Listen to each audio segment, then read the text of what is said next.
todos, vamos dar início a mais um evento do nosso Observatório Constitucional. Hoje nós vamos falar sobre os poderes do Senado Federal no processo de nomeação de ministros para o Supremo. Vivemos hoje uma situação inédita desde 88, né? Temos aí uma pessoa indicada para compor o Supremo Tribunal Federal pelo presidente da República, mas que está praticamente parada, né, a tramitação no âmbito do Senado Federal, e aí isso suscita uma série de questões. Quais são os poderes que o Senado tem? Qual o poder de agenda para marcar ou não a data da sabatina? O que significa uma sabatina, né, dentro desse processo de nomeação? Então, existe uma série de questões que nós precisamos discutir e debater a fundo sobre essa temática hoje, porque todos nós temos aí uma série de reflexões para tecer sobre esse tema. E, para falar sobre essa temática, nós temos aqui vários grandes especialistas, né? Vou começar falando da querida professora Estefânia Queiroz Barbosa, que é professora de Direito Constitucional da Universidade Federal do Paraná. Seja muito bem-vinda, Estefânia, ao nosso observatório. É uma honra e um prazer recebê-la aqui hoje. Temos o nosso querido colega, o jornalista Felipe Recondo, que é fundador do conhecido Portal J, né, de notícias e estudos jurídicos. O professor Tomás Pereira, que já esteve aqui conosco outras vezes, um amigo de longa data, que é professor também de Direito Constitucional da FGV do Rio de Janeiro. O professor Rodrigo Kaufmann, que é um grande especialista, um grande conhecedor do Supremo Tribunal Federal, até porque foi assessor e chefe de gabinete de 3 ministros do Supremo, então vamos ter aqui um conhecedor dos bastidores, né, de como é que é um processo de nomeação de um ministro. Professor Fábio Quintas, que sempre está aqui conosco, né, nos eventos do Observatório, é um dos líderes aí do nosso grupo de estudo. Gostaria de falar também da ilustre presença do professor Glauco Salomão, né, que tem acompanhado também as nossas discussões aqui, como sempre. Seja muito bem-vindo, Glauco.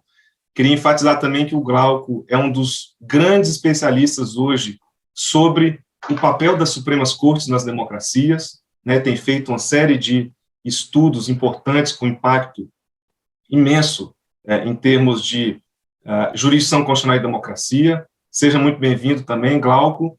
E todos os demais que estão aqui, eu vou falando aos poucos os nomes, né? Eu espero que a gente tenha um final de tarde de sexta-feira com uma boa reflexão e com um debate qualificado sobre essa temática. Eu vou começar, né, pela professora Estefânia, para que ela nos conte um pouco sobre viu, Estefânia, o que você considera a importância do Senado nesse processo de nomeação? Que tipo de poder ele exerce?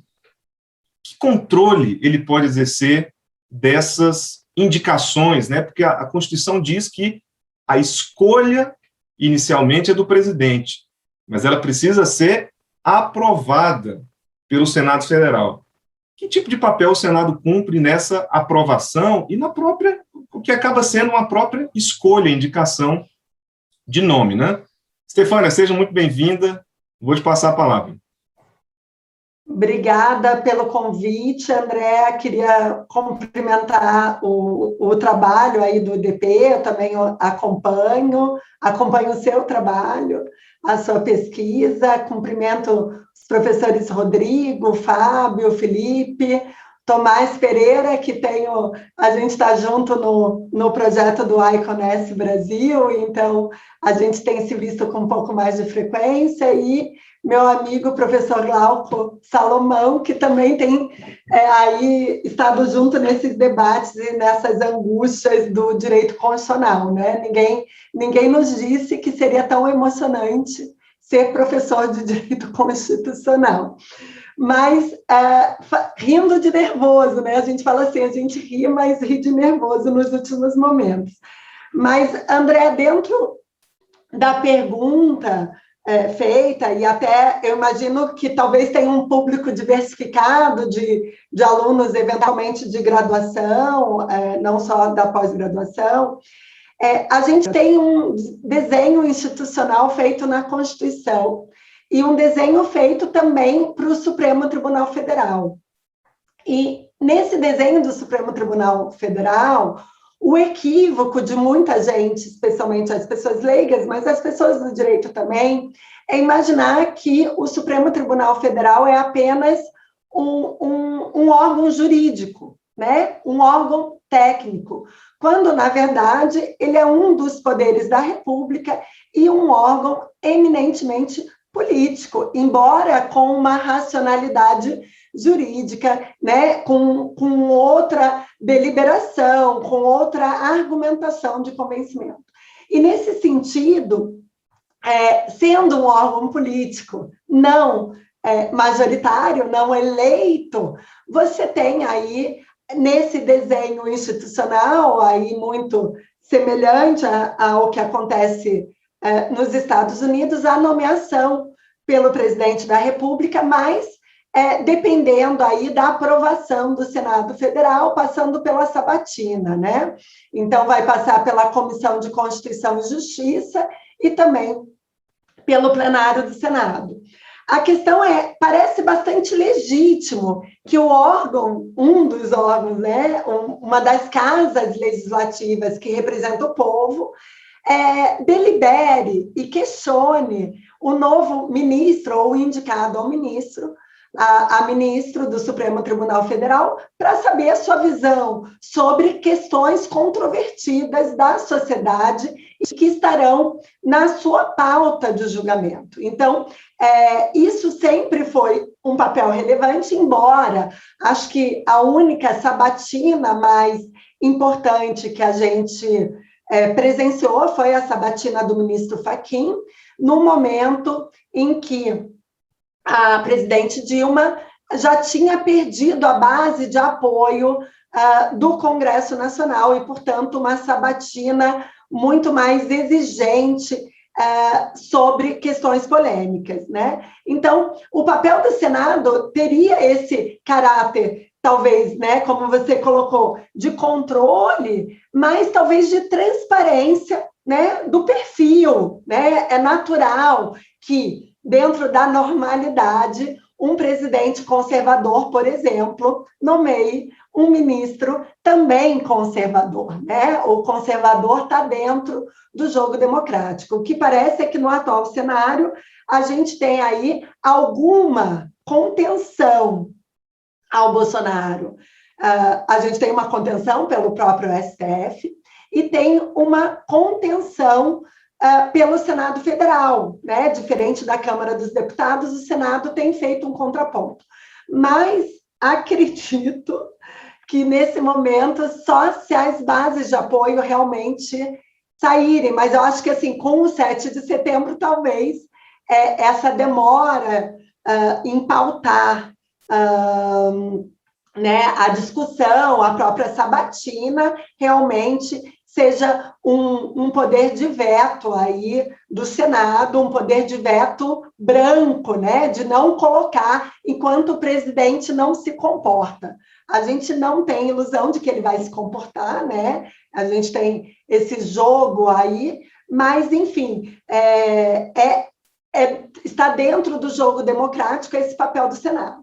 Aí a gente pode discutir mais à frente essa questão do conservador ou do terrivelmente evangélico, mas, enfim, acho que para a fala inicial eu fico aqui para ouvir os demais colegas. Obrigada, André. Obrigado, Stefânia. Enquanto você falava, eu lembrava aqui, inclusive, de um trecho do livro do Felipe Recon, dos 11, lá no capítulo 6, o Felipe fala de forma muito contundente que a sabatina não tem, ou pelo menos não vinha funcionando a contento.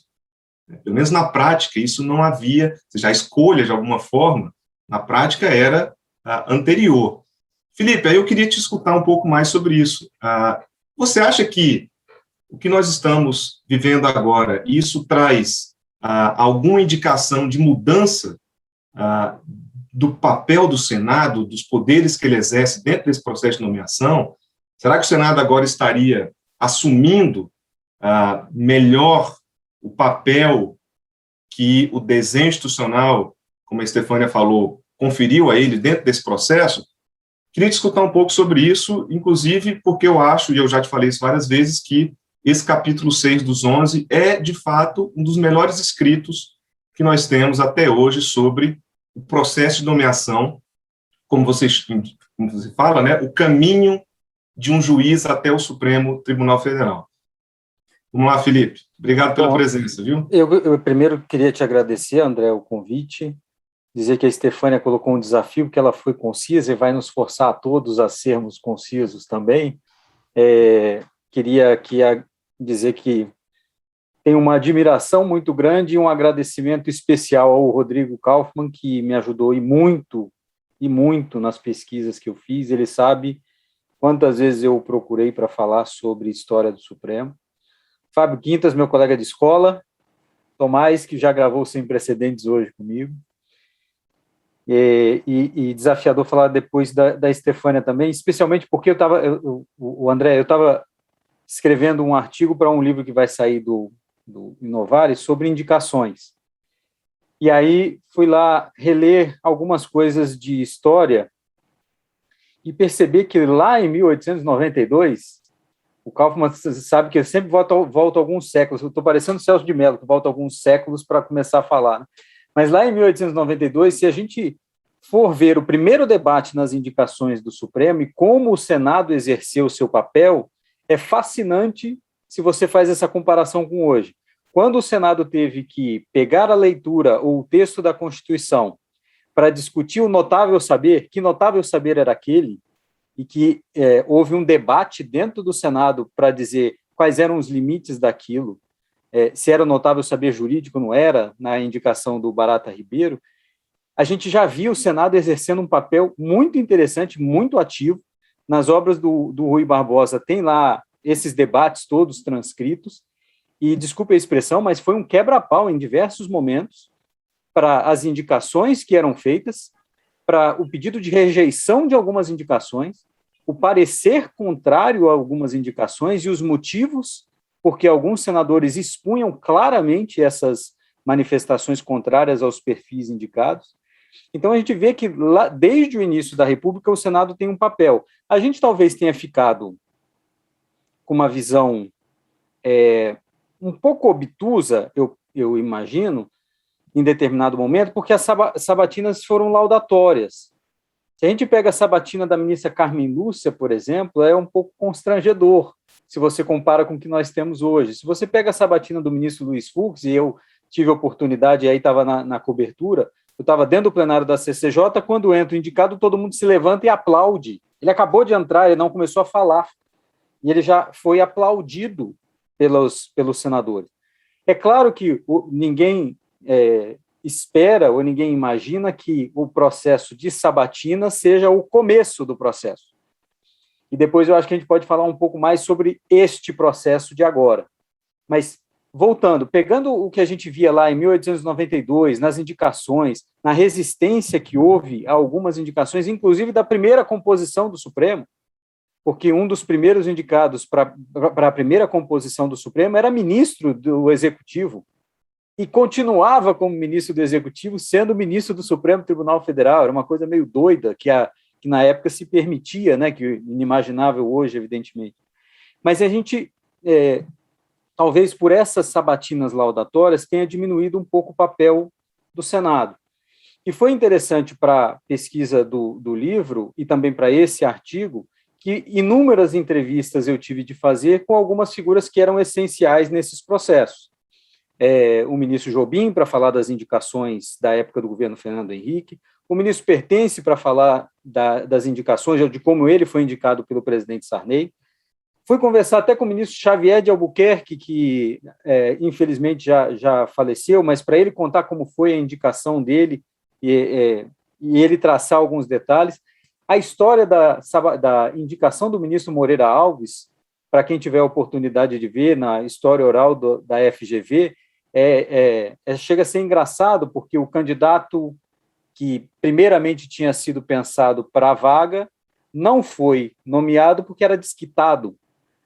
E aí o ministro Moreira Alves disse que foi pelas circunstâncias. A circunstância foi um casamento mal sucedido de alguém que estava na lista.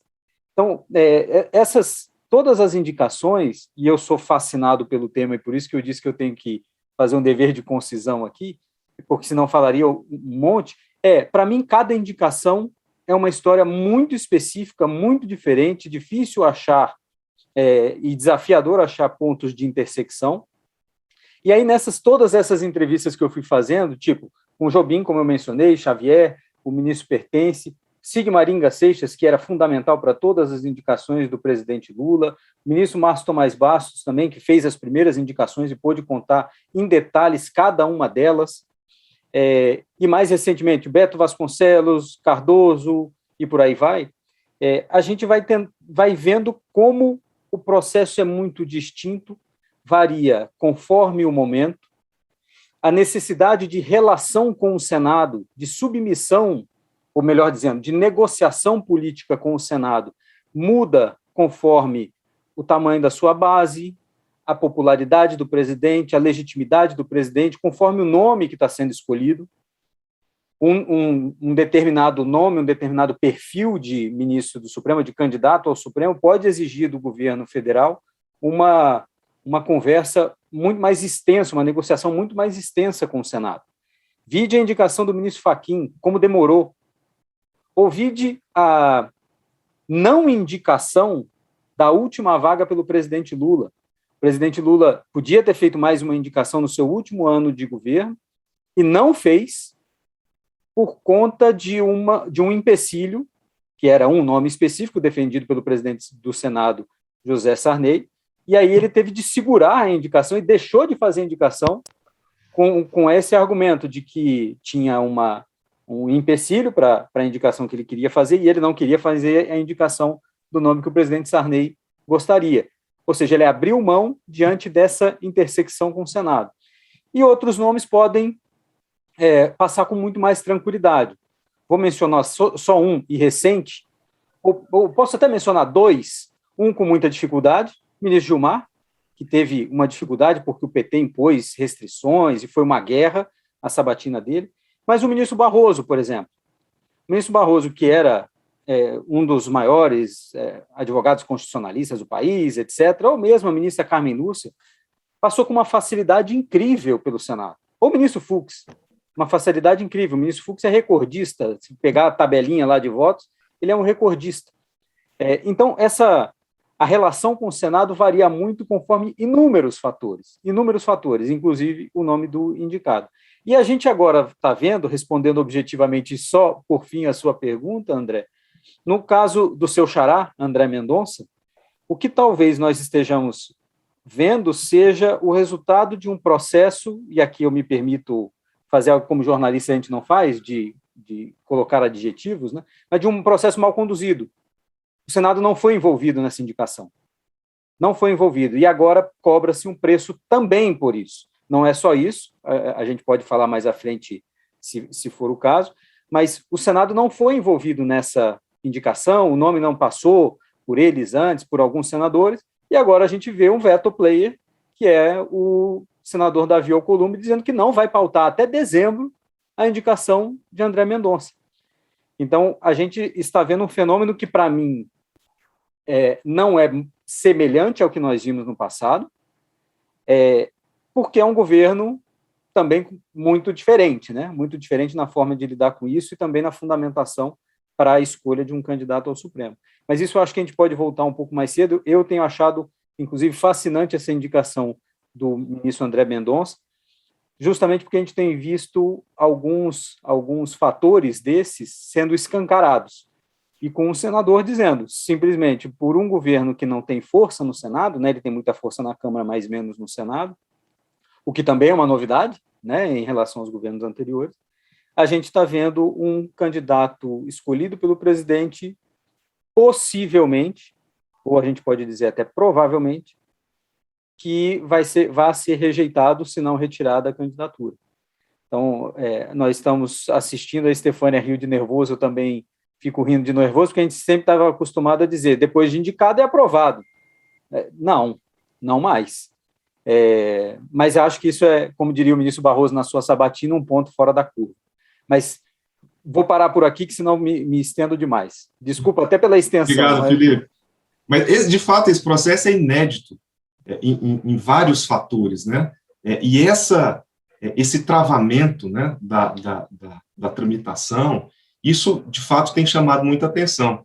E aí eu até queria escutar um pouco o Tomás sobre isso, porque Tomás estudou em Yale, conhece muito bem direito constitucional norte-americano, e poderia, inclusive, né, Tomás, nos falar um pouco sobre o que aconteceu recentemente nos Estados Unidos com a recusa do Senado Federal em fazer a sabatina de um indicado no último ano de governo pelo Obama. Todos nós conhecemos, isso é um fato notório, né? O Obama, no último ano de governo, teve a chance, fez uma indicação, e o Senado simplesmente diz, olha, nós não vamos fazer sabatina em ano de eleição, né? Então, veja, o Senado norte-americano exerceu seu poder de controle dizendo, não vou fazer sabatina, não vou aprovar nenhum nome indicado por este presidente. Que experiência isso nos traz, né? Como, inclusive, em termos de direito comparado, porque nós sabemos que o nosso modelo de nomeação tem a sua origem no modelo norte-americano. O que isso pode, de alguma forma, nos sugerir em termos de quais são os poderes do nosso Senado Federal dentro desse processo de nomeação? Tomás, seja muito bem-vindo. Olá, obrigado. Bem, Estefânia, Rodrigo, Fábio, Felipe, André, sempre bom estar com vocês. Alguns eu encontro mais, outros eu encontro menos, mas é sempre muito bom e muito obrigado, João, pelo convite, André e Fábio, para estar aqui. Uma parte que eu ia falar sobre esse começo, a Estefânia já falou, né, exatamente essa visão do Supremo Tribunal Federal, de uma Corte Constitucional, como parte de um sistema de governança constitucional, que é um sistema político, né, faz parte do sistema político, né, se você seguir uma linha a lá Alex Stone, dá para até falar da Suprema Corte como uma terceira Câmara Legislativa, né, como se você tivesse a Câmara, o Senado e uma Corte Constitucional, né, um terceiro ponto de veto num processo legislativo. Uma maneira que eu gosto de pensar sobre isso em vez de pensar a Constituição como, né, esse espaço de acordos pré-políticos, né, que é o espaço para filósofos ou técnicos, pensar a Constituição como sendo basicamente nada mais do que certos consensos que nós estabelecemos que permitem a construção de um espaço para dissensos, né? Então, a Constituição estabelece certas coisas que todos nós que não concordamos sobre um monte de coisa, concordamos com aquelas regras. Por exemplo, liberdade de expressão, né? A gente pode discordar completamente sobre nossas visões políticas, mas a gente vai concordar que todo mundo vai poder falar, ou até onde todo mundo pode falar, e esse vai ser o consenso que vai ajudar. E a gente precisa de alguém que, né, arbitre e faça valer esses consensos, é claro. Então, se é assim que funciona, se você tem um espaço de certos, né, consensos constitucionais que permitem o espaço do debate político, né, é claro que esses consensos estão sempre em disputa, né, e estão sempre também podendo ser atualizados. E a gente tem espaços para sua disputa e para sua atualização. Em certa medida, evidente é o processo de emenda constitucional, né? Você está formalmente mudando os seus consensos, retirando alguma coisa, acrescentando alguma outra coisa. O outro, informalmente, já que a interpretação constitucional muda a Constituição, todo mundo sabe disso. Claro que você preservar consensos ou mudar esses consensos, uma maneira pelo qual isso é feito é pelo processo de nomeação. Quem está lá, qual é o perfil, quais são os compromissos ideológicos, qual é a visão sobre a Constituição das pessoas que estão na Corte Constitucional. E se a gente está pensando sobre o processo de nomeação, a gente tem que entender que o processo de nomeação é um processo político dentro de um contexto em que é isso que está acontecendo, né? Então isso coloca a próxima pergunta, pensando, né, no modelo americano. Eu vou chegar na sua pergunta mais específica, né, mas chegando no modelo americano, por que o presidente e o Senado, né?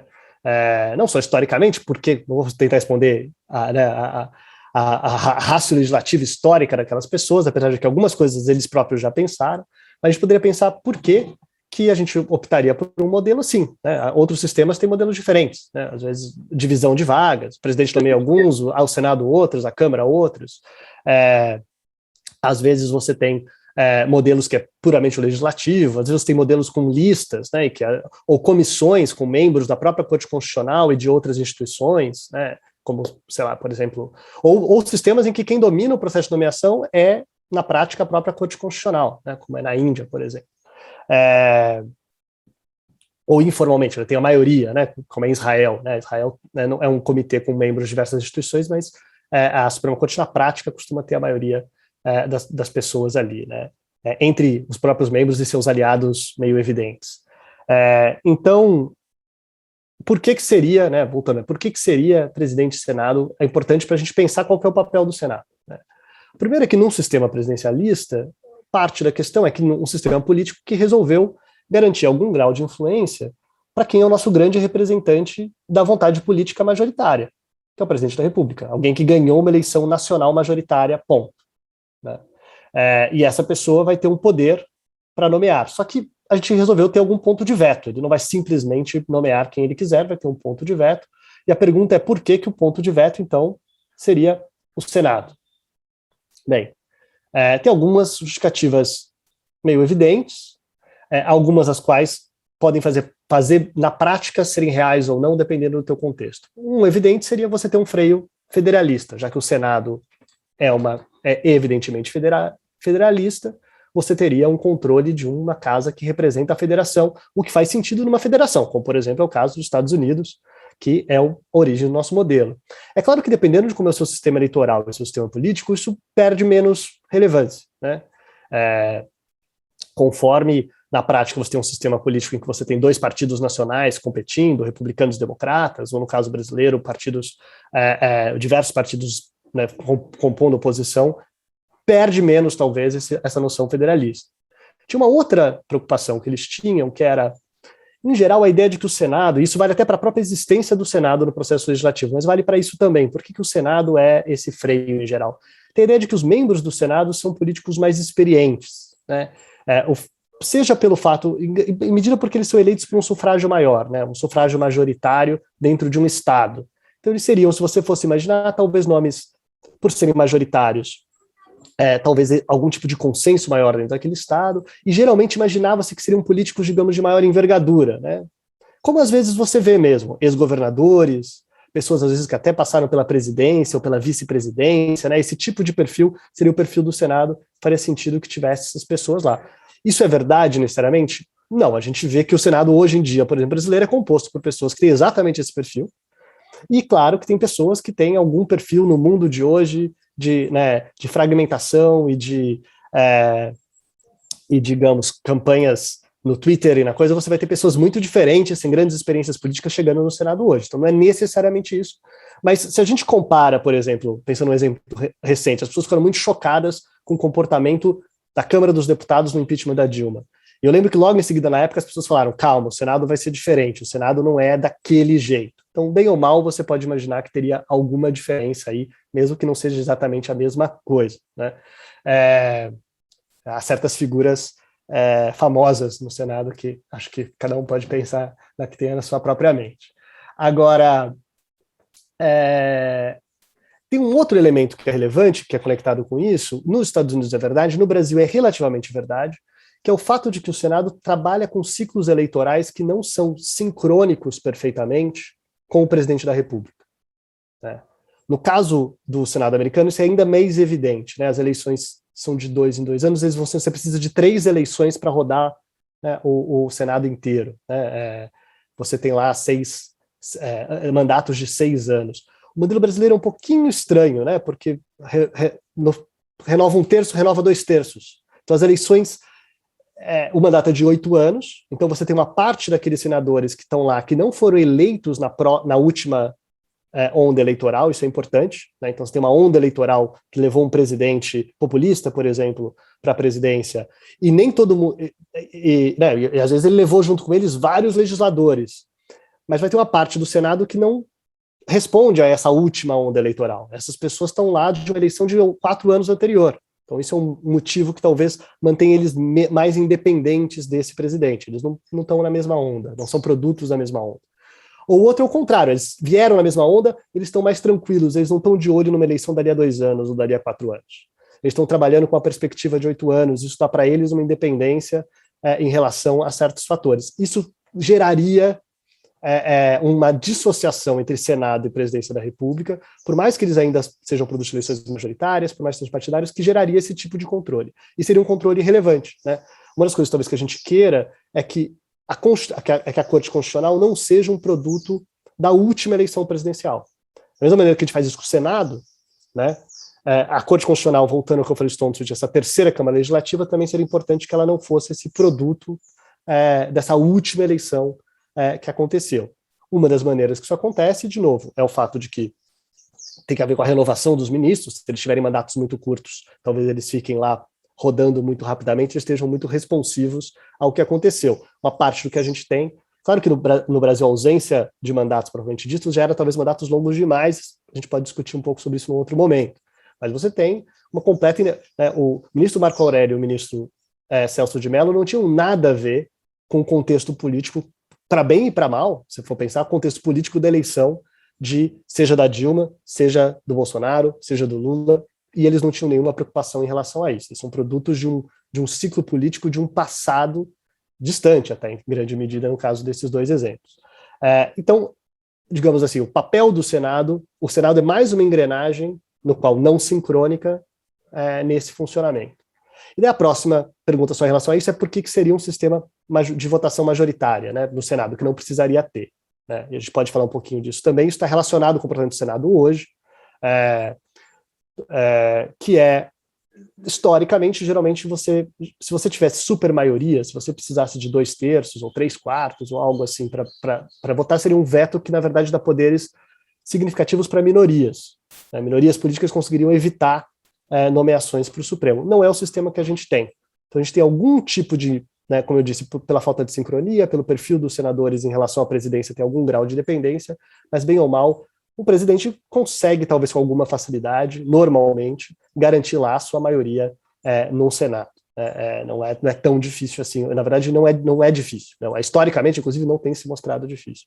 O que é diferente de se você tivesse uma supermaioria, né, se um presidente do PT precisasse dos votos do PSDB, se um presidente do PSDB precisasse dos votos do PT, geralmente você gera um contexto diferente. Em geral, os cientistas políticos dizem que você vai gerar pessoas que são mais produtos de consenso, com opiniões mainstream, menos radicais, e nesse sentido eles não vão ser realmente produto da última eleição, do último ciclo eleitoral, para bem e para mal. Né? Você vai gerar provavelmente uma Suprema Corte mais conservadora nesse sentido, ela vai se renovar menos, mas você... Por outro lado, e de novo, para bem ou para mal, ela vai ser mais estável, você não vai ter radicais, mas às vezes dependendo da sua visão ideológica, você quer um radical que vá levar a política para o lado que você gostaria de progredir para o lado que você acredita. Essas pessoas também não vão estar lá. Não vai estar o radical que você odeia, mas também não vai estar o radical que você ama. Isso é uma escolha política de você optar por uma supermaioria. Então, dito tudo isso, né, entender que é esse o papel do Senado, e que o o Senado está fazendo no nosso contexto, eu acho que não dá para a gente separar do fato de que a votação é por maioria, né, por maioria absoluta. Talvez se fosse precisasse de uma super maioria, talvez você pautasse, ou talvez o presidente tivesse que ter negociado antes e você pautasse.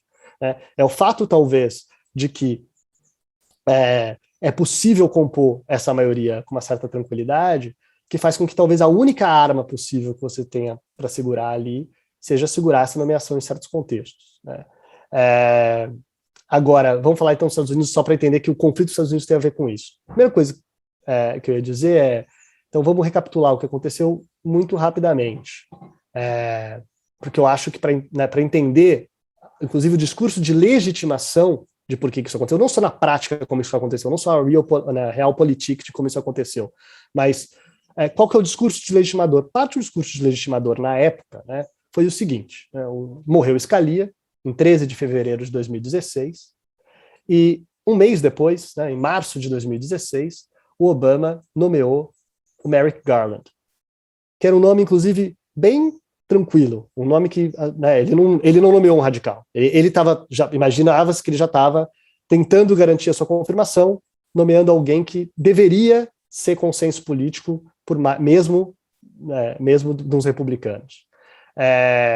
Só que não foi isso que aconteceu. Na época, o que aconteceu foi que o presidente do Senado falou, não, nós temos uma um sistema político no momento dividido, o Senado é controlado pelos republicanos, uma maioria pequena, mas a presidência é democrata, tem uma eleição nesse ano, né, eles estavam em março, em fevereiro, quando Scalia morreu, em março, quando foi nomeado, eles têm uma eleição em novembro, eles falaram, a gente vai esperar a eleição, e não vai ter nenhum tipo, não vai ter nenhum tipo de sabatina, e, portanto, o processo de confirmação até a eleição.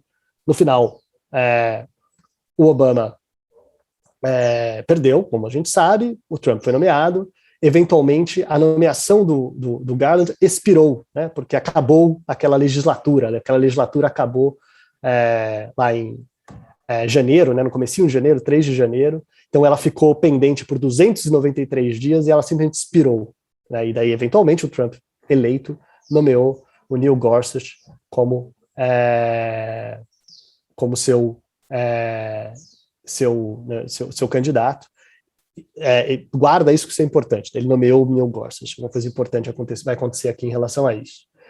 Só lembrando que o Merrick Garland hoje é o Attorney General, né, o ministro da Justiça / Procurador-Geral do Biden. Né? Então, anos depois, foi isso que aconteceu. Né? Ele nunca não virou ministro da Suprema Corte, ele virou Attorney General anos depois, pois que finalmente ele foi, né, digamos, premiado com uma nomeação política muito tempo depois. Ok. Corta para o final do governo Trump, acontece algo muito similar. Né? Morre se no governo Obama morreu Scalia, que era um conservador empedernido, no final do governo Trump morre a Ruth Bader Ginsburg. A Ginsburg, que era uma líder da ala liberal, progressista, feminista, uma líder feminista relevantíssima nos Estados Unidos. Ela morre em setembro de 2020, né? Pertinho da eleição, que seria em novembro. Você poderia imaginar que teria ainda mais justificativa para não ser nomeada. O que os republicanos disseram na época? Eles falaram, não, porque nesse caso não está dividido. Nesse caso, os republicanos controlam as duas casas, a gente não tem que esperar ninguém. Eles conseguiram acelerar o processo de nomeação. Ela foi nomeada em tempo recorde, né, ao contrário, né, o processo de nomeação dela foi em 35 dias, o menor da história dos Estados Unidos, num processo super dividido, 52 a 48, apenas uma senadora republicana votou contra ela. Ela acabou confirmada no dia 26 de outubro de 2020. Imagina que a eleição foi ali no comecinho de novembro, de novo, pouquíssimos dias antes da eleição presidencial do Biden, que certamente teria nomeado alguém com um perfil muito diferente. Agora, acho que a gente pode tirar dessa processo? Que percebe que a lógica aí tem a ver exatamente com você ter ciclos eleitorais separados, e os presidentes, na primeira justificativa, a gente precisa esperar pelo próximo ciclo eleitoral. Tinha uma lógica de nomeação. A gente precisa colocar, vamos ver se os eleitores aprovam, reelegem você para essa vaga. A lógica que estava ali. Mas isso só aconteceu, e aí é o que eu vou terminar, em certa medida, se isso que aconteceu, a gente pode falar sobre por que isso aconteceu, mas em parte por conta da própria decisão de passar o processo por um processo majoritário. Por muito tempo, o processo de confirmação no Senado dos Estados Unidos exigia 60 votos. Né? O que 60 votos numa corte constitucional, num Senado que tem 100 cadeiras, são 50 estados, são 2 estados por 2 senadores por estado, são 100 cadeiras, a gente está falando de 3/5. Né? Relativamente uma supermaioria estável. O que aconteceu, no entanto, é que exatamente por conta desses impasses, aconteceu algo similar quando as presidências eram diferentes. Em 2013, né, no governo Obama, o Harry Reid, que era o líder democrata na época, acabou com a filibuster, acabou com a regra da necessidade de 60 votos para a nomeação de juízes federais, exceto a Suprema Corte, mas para juízes federais, para garantir exatamente que o Obama pudesse nomear juízes federais sem o impedimento, sem o veto dessa minoria republicana que não queria aquele que queria, né, juízes com perfis muito diferentes. Só que eles mantiveram para a Suprema Corte. O que aconteceu? Isso caiu exatamente no processo de nomeação do Gorsuch, que eu falei para vocês. O que aconteceu? Como os republicanos fizeram isso em relação à nomeação do Merrick Garland, seguraram a nomeação deles e deixaram ela expirar, Mas lembra que naquela época eles ainda precisariam de uma supermaioria, ainda seria necessária uma supermaioria, mas eles seguraram aquilo e deixaram ela expirar. Quando chegou o início do governo Trump e o Trump nomeou, os democratas falaram, não, agora a gente vai segurar vocês. Agora a gente vai vetar os seus as suas nomeações. E o que eles falaram? Falaram assim, não, então a gente vai acabar com a regra da supermaioria.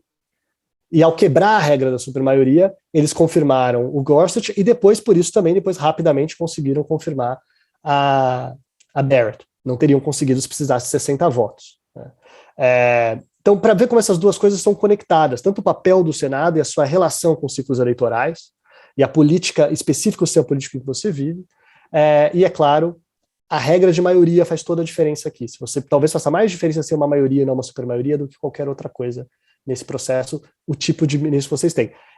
O Trump nomeou, em certa medida, pessoas que são muito aprovadas pelos republicanos, que parecem ser representantes ideológicos fortes de certos comprometimentos com certas visões de interpretação constitucional. Ele só conseguiu fazer isso por conta desse contexto.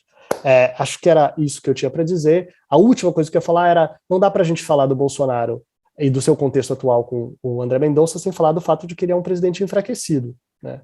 Então, para mim, a analogia que eu lembro eu fico pensando, é raro isso acontecer, talvez isso nunca tenha acontecido dessa maneira, realmente é raro. Mas devolução de MP também é raro, né? A gente viu muito pouco, se não me engano, aconteceram 4 vezes na história, sempre com presidentes em momentos enfraquecidos. A Dilma teve isso, o Temer teve isso, e a gente viu o Bolsonaro ter MP devolvida recentemente. Então, eu compararia isso, a gente está falando disso, uma coisa específica, todas as coisas sobre as quais eu falei até agora, que são específicas do processo de nomeação, mas também existe um contexto maior, que é senadores e legislativos e outras instituições vão exercer poderes e vão criar interpretações que permitem que eles tenham mais poderes quando eles podem. E daí eles criam precedentes para a próxima vez. Depois que foi feita isso uma vez, você passa, na segunda vez que você faz, já não é mais novidade, parece ser algo normal. Talvez seja isso que a gente veja, talvez. Isso só a história vai dizer, né? Se um ponto fora da curva de um presidente particularmente enfraquecido, uma nomeação particularmente polêmica, no momento de uma crise inédita, ou se criou-se um precedente que outras maiorias do Senado vão se valer no futuro para terem mais relevância e influência no processo de nomeação de ministro da Suprema Corte. Acho que eram esses meus 2 centavos. Excelente, Tomás, obrigado. Obrigado. Acho que é como o Felipe colocou, né? Cada nomeação, cada processo de indicação e nomeação tem a sua própria história, no seu próprio contexto político, histórico, etc. E aí eu queria aproveitar para passar a palavra para o Rodrigo Kaufmann, para ele também nos contar um pouco da sua experiência em diferentes histórias, né? De diferentes nomeações aí, e que papel ele acha que o Senado tem ou deve ter nessas nomeações para ministros do Supremo. Seja bem-vindo, Rodrigo. Muito obrigado, André. Muito obrigado a todos. Um grande abraço aí ao Felipe Recondo, um dos grandes entendedores do Supremo Tribunal Federal. Um abraço à Estefânia, ao Tomás, ao Fábio, a todos os colegas que estão nos acompanhando, ao Glauco.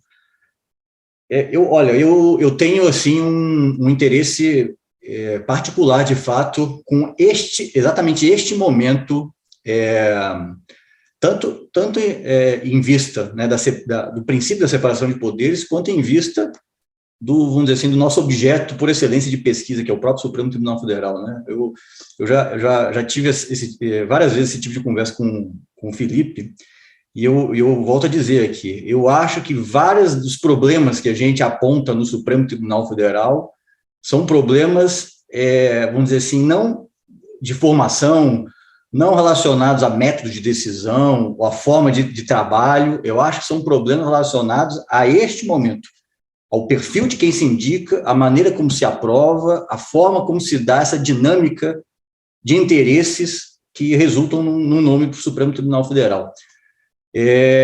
Por quê? Porque este é um momento, vamos dizer assim, efetivamente complexo e que eu acho que a gente ainda dá pouca, do ponto de vista institucional, né, a gente dá pouca importância a isso.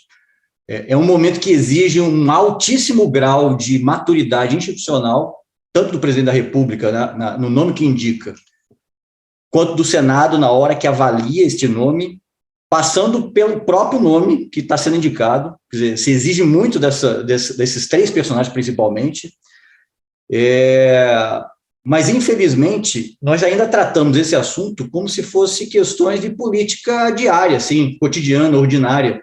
Tanto que, de fato, as descrições que o Felipe faz no livro, e de fato é muito do que também eu ouvi, né, dos personagens que participaram dessas indicações, é que este momento importante geralmente é reduzido a critérios que, de fato,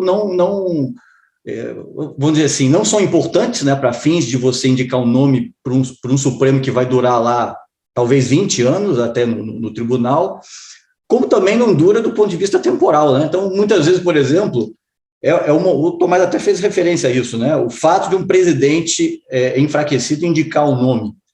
Só que o nome que ele está indicando é um nome que vai durar no Supremo, né? Vai marcar o Supremo, se ele for aprovado efetivamente. E se ele não for aprovado, a própria desaprovação, né, ou a retirada do nome dele, também vai marcar como uma experiência institucional brasileira, né? Como nos Estados Unidos também várias vezes isso aconteceu. Então, eu acho que falta para a nossa história constitucional e para a nossa prática política uma visão diferenciada sobre esse modelo.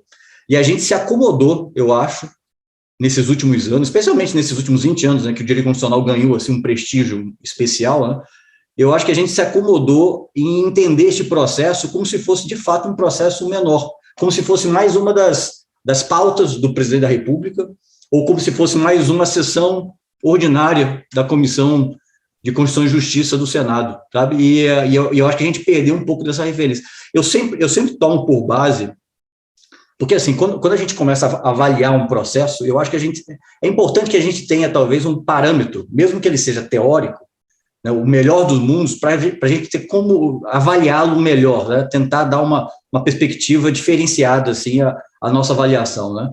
Então, eu sempre tomo por base uma carta que o Felipe Recondo conhece muito bem, inclusive já escreveu um artigo sobre isso, que é a famosa carta lá do Paulo Brossard, lá escrita em 92, quando ele, de alguma maneira, ele relembra, né, o então presidente da República de que ele vai sair do tribunal e que o presidente da República vai precisar de um nome para aquela posição, né? E eu acho que ele resume muito assim, do tipo de preocupação institucional que todos esses personagens precisam ter, né? Tanto do indicado quanto daquele que vai indicar, ou até do critério que o Senado eventualmente vai de alguma maneira considerar na hora da aprovação ou da sabatina efetivamente. Voltando aqui a algumas dessas indicações, né? O Felipe até relembrou aí, por exemplo, né? Quando o Gilmar Mendes, por exemplo, ele foi avaliado em sabatina, obviamente que não estavam colocados lá questões vamos dizer assim, dessa envergadura, eram questões menores. O então candidato Gilmar, ele era identificado como um advogado próximo, muito ligado a um governo, né, que tinha uma oposição bastante arraigada e que naquele momento soube, de alguma maneira, trabalhar com os instrumentos legislativos internos, né, do regimento interno, para adiar, para tornar sofrida aquela aprovação, né, tanto que levou, inclusive, o candidato a fazer referência ao seu passado, a chorar, inclusive, na sessão. Outras sabatinas, por exemplo, que foram tranquilas, eu também realmente lembro muito bem da sabatina da ministra Ellen Grace, pelo fato de ela ser a primeira mulher indicada ao Supremo Tribunal Federal, passaram absolutamente de maneira tranquila, né? A indicação do Fux, né?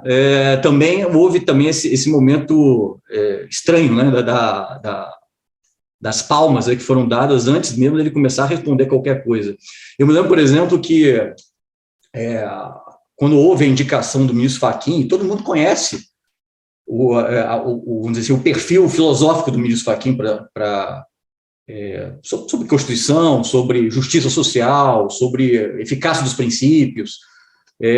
Houve um certo estranhamento de uma determinada ala no Senado Federal, mas que foi um estranhamento que foi rapidamente superado pelo fato dele ser um indicado do Paraná, pelo fato de que, na época, havia um senador que, de alguma maneira, do Paraná, que tinha um peso naquela indicação. Então, mais uma vez, um tema de natureza institucional ele foi reduzido a uma questão de política diária, sabe, do presidente com o Senado.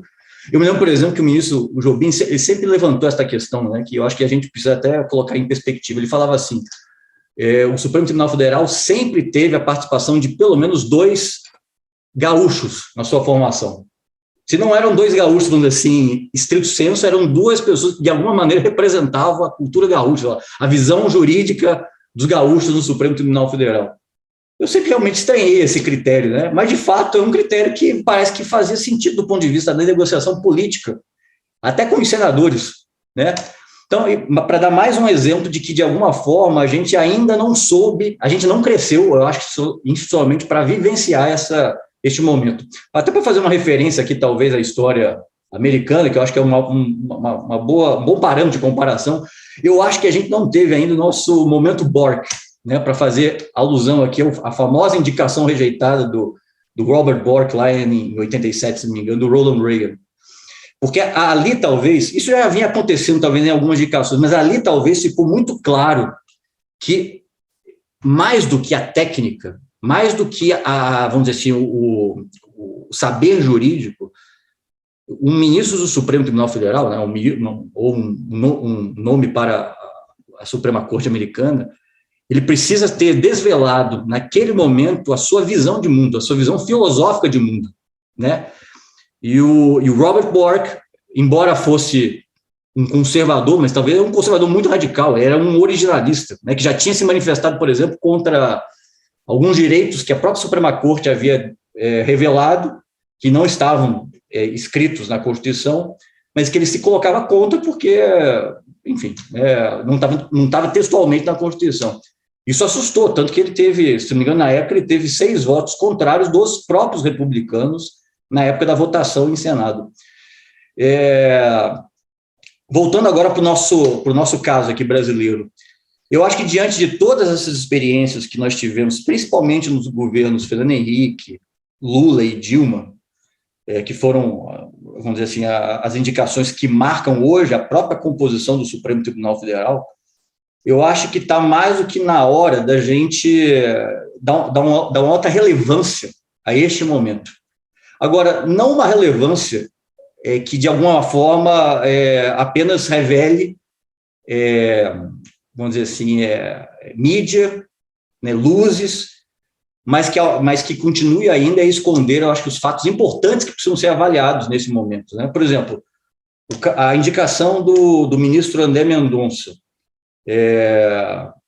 Eu acho que mais até do que ser a indicação de um presidente talvez enfraquecido perante o Senado, né, nessa disposição política que realmente é estranha, né, o presidente ter mais apoio na Câmara do que no Senado, eu acho que por trás, e acho que todos aqui devem concordar também, eu acho que por trás estão interesses que muitas vezes são inconfessáveis, são difíceis de serem transformados em um ambiente republicano e um discurso, efetivamente, né?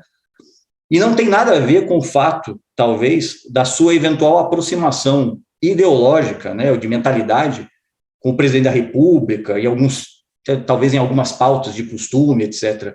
Mas tem a ver com o fato, talvez, dele recentemente, um pouco antes de ter participado da AGU, né, como advogado-geral da União, ele ter sua história, vamos dizer assim, de alguma maneira linkada, vamos dizer assim, nesses temas que envolveram, nesses últimos anos, a investigação, essas grandes investigações penais que nós tivemos no Brasil. Quer dizer, isso ainda é um resquício, né, desses elementos que são difíceis de serem tratados em perspectiva histórica, né? Se ele entrar hoje, por exemplo, no Supremo Tribunal Federal, ele vai ter vários anos. O que seria importante? O que a mentalidade, né, do André Mendonça tem a contribuir como tribunal, né, não é nem como personagem, né, individualmente considerado, mas como ele se enquadra dentro de um conjunto, né, que é formado por outros 10 ministros, né? Esse tipo de avaliação que eu acho que deveria ser, de alguma maneira, valorizado. Será que algum dia a gente vai ter esse tipo de perspectiva na avaliação dos candidatos? Eu não sei, porque, de fato, de alguma maneira, a gente fica um pouco inebriado, né? A gente hoje vive, até acho que esse momento, né? Todos nós ficamos um pouco inebriados com os momentos políticos, né? Com os momentos políticos, né? Então, a indicação do ministro, do candidato André, de alguma maneira, é mais um capítulo, né, desta eterna novela política do dia a dia que a gente vive hoje no Brasil, né? E que torna difícil, de fato, essa perspectiva mais institucional. Então, ao invés de nós termos talvez uma visão mais, uma visão política, né, da indicação direta, nós perdemos um pouco dessa visão mais institucionalizada, né? O que contribui um ministro com esta mentalidade, com esta visão de mundo, com este passado, com esta, enfim. Eu estou falando aqui, estou até lembrando de um outro caso que durante algum tempo eu também explorei em sala de aula, que foi a indicação da Harriet Miers lá pelo Bush, que era uma conselheira próxima lá do presidente, havia também, era uma pessoa próxima, havia trabalhado, acho que, se não me engano, com o Bush também no governo do Texas, mas uma pessoa que, em princípio, não se sabia ao certo, mas em princípio era considerada conservadora, mas ninguém sabia exatamente o que ela pensava do mundo, da vida, das coisas. Ela não era propriamente assim uma grande acadêmica, ela tinha uma formação correta, assim, regular, né? E aquilo foi, vamos dizer assim, suficiente para que, de alguma maneira, houvesse dúvidas sérias, reais, inclusive dos republicanos, a sua indicação. Chegou um ponto em que, de fato, a nomeação dela parecia malograda. Se sabia que ela ia ser rejeitada, porque ela não representava bem aquela posição, vamos dizer assim, ideológica do presidente, né? E os seus apoiadores, né? O Partido Republicano queria uma pessoa com aquele perfil. E, olha, esse caso traz aí uma outra questão relevante, que é o seguinte, se não me engano, ela tinha sido indicada para a vaga da Sandra Connors. Então, assim, nada mais fluido do que indicar uma mulher para o cargo para uma outra mulher que havia se aposentado, que havia falecido, se não me engano, né? Quer dizer, parecia ser uma indicação absolutamente correta, que inclusive havia já recebido algum tipo de apoio também do Partido Democrata. Pois bem, em algum momento, por conta deste contexto, por conta dessa visão de mundo, e aqui eu digo assim, visão de mundo por quê? Porque as oposições eram faladas de maneira pública, de maneira clara, né? A opção que o Senado faz com esta atual composição, né, de mais democrata, ou mais, no caso do Bort, mais democrata, mas no caso dela, por exemplo, mais republicanos. Com esta atual formação, a visão de mundo, a visão de futuro para a Suprema Corte que o Senado expressa é essa.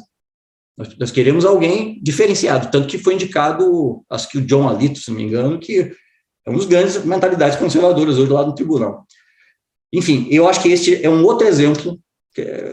Eu acho que também eles têm lá os seus problemas, né? Mas eu acho que neste ponto especificamente há um paradigma que a gente pode usar de maneira a fazer uma comparação. Ou seja, superar esse modelo que nós temos hoje, das indicações ao ministro do Supremo Tribunal Federal serem decididas efetivamente na boca miúda, vamos dizer assim, nas negociações, mesmo que tratando de assuntos importantes, mas fora dos microfones e das sessões públicas,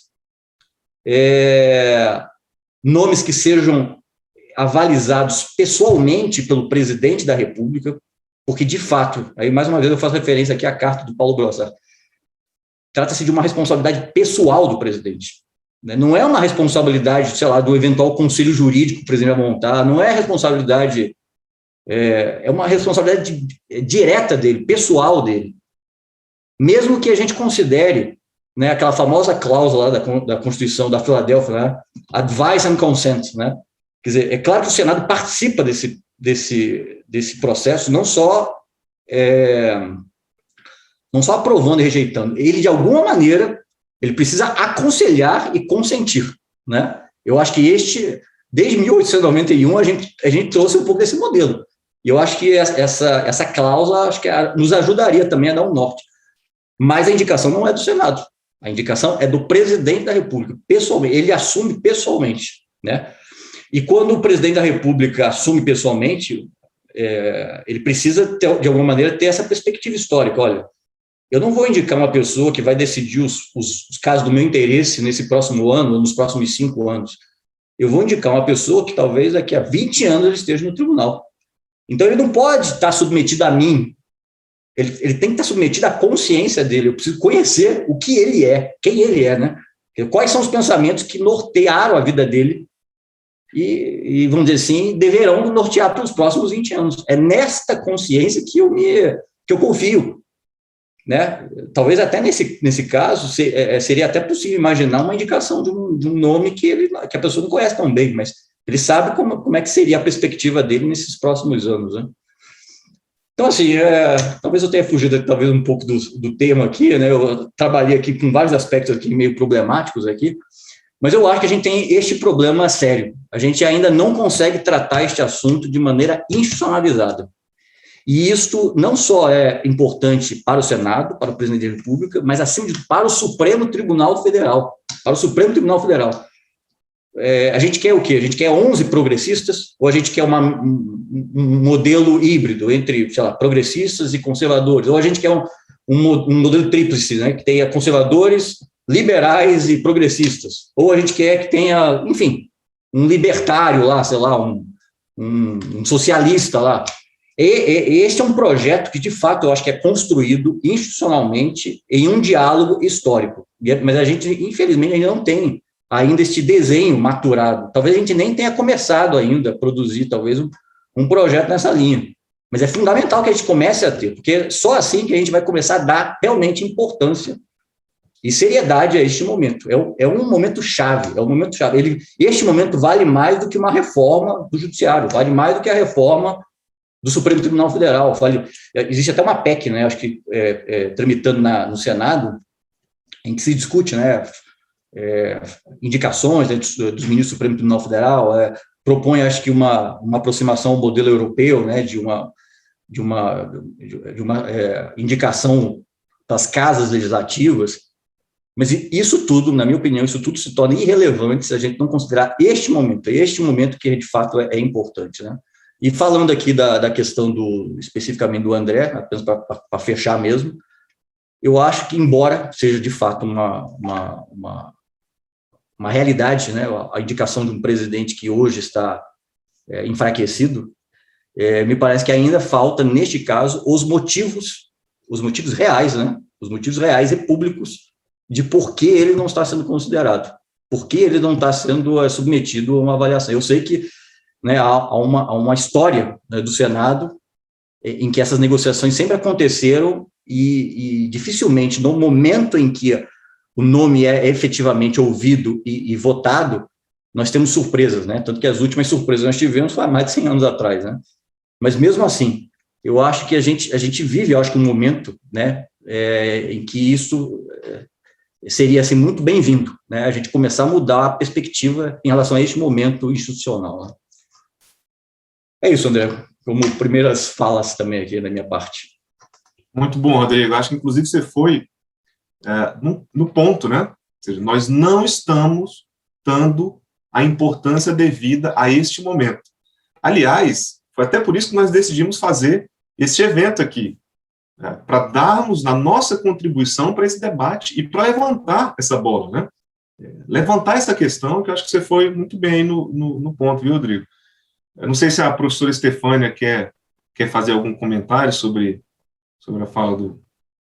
Eu quero, André. Na verdade, eu queria falar de uma questão que veio com a fala do Rodrigo e, bom, eu gostei de todas as falas, os comentários, gostei muito do Tomás com a visão dos Estados Unidos, a questão federativa também no Senado, mas da questão conservadora, que veio com a fala do Tomás e um pouco da do Rodrigo, porque a gente tem um movimento neoconservador no mundo.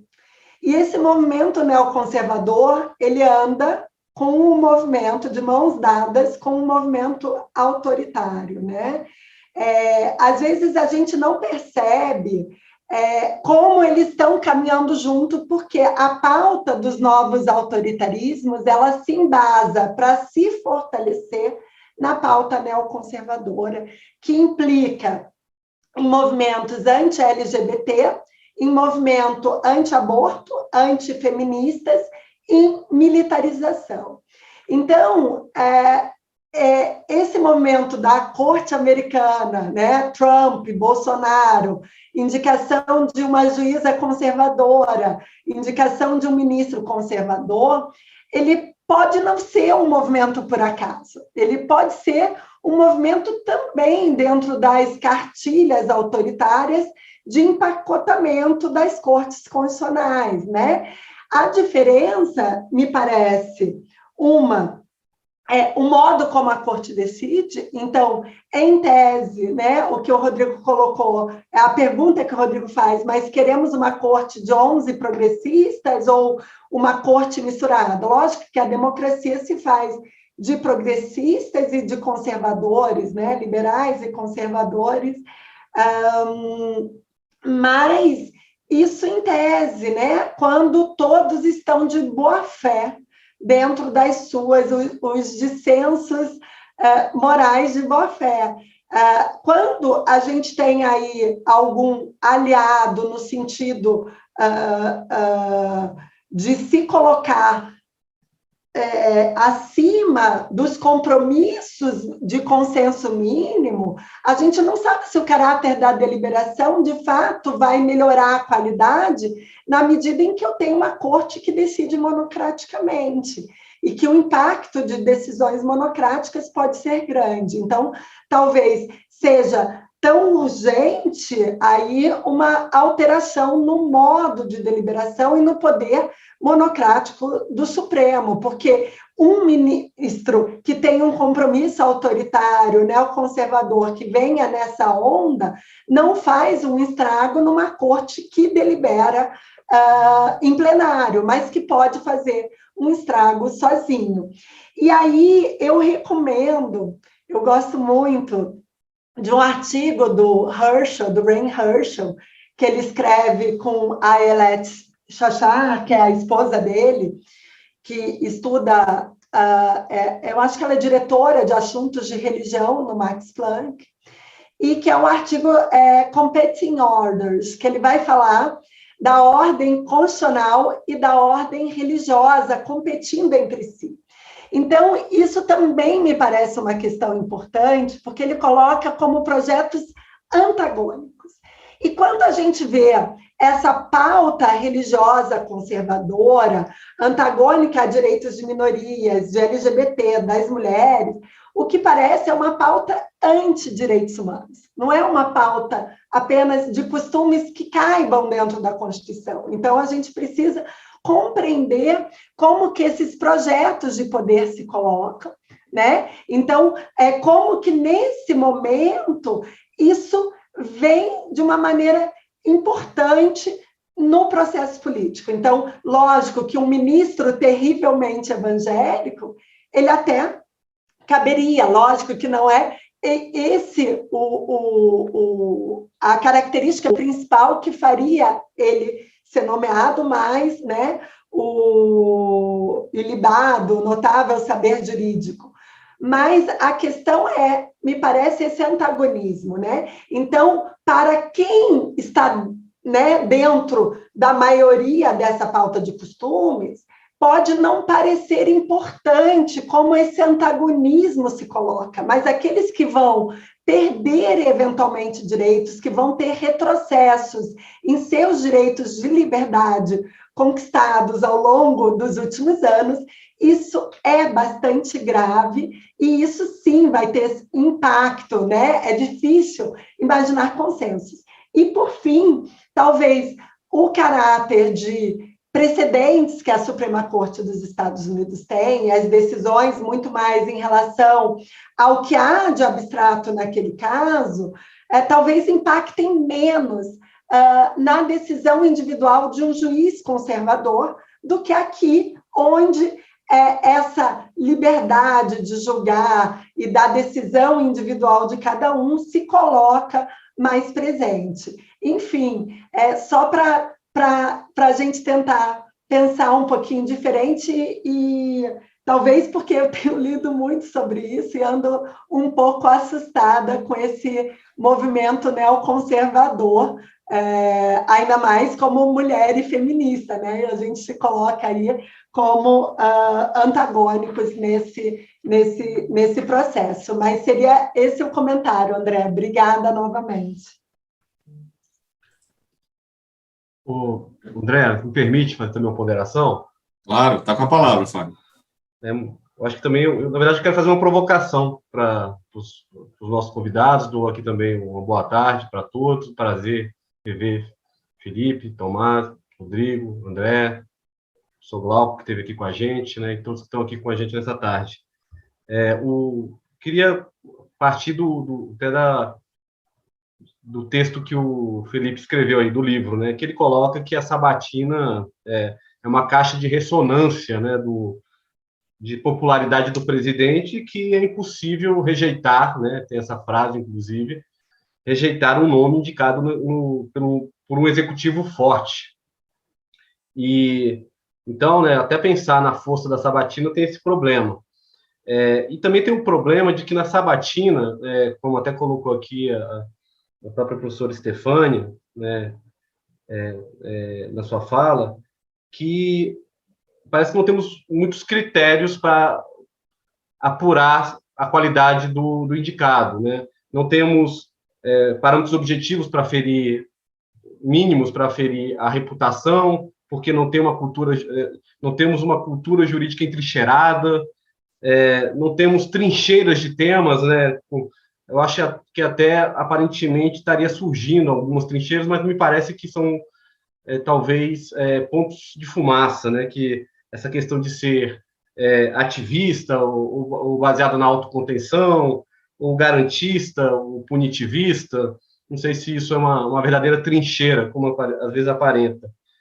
E, como colocou aí também o professor Rodrigo, a questão que a política ordinária acaba contaminando o próprio debate.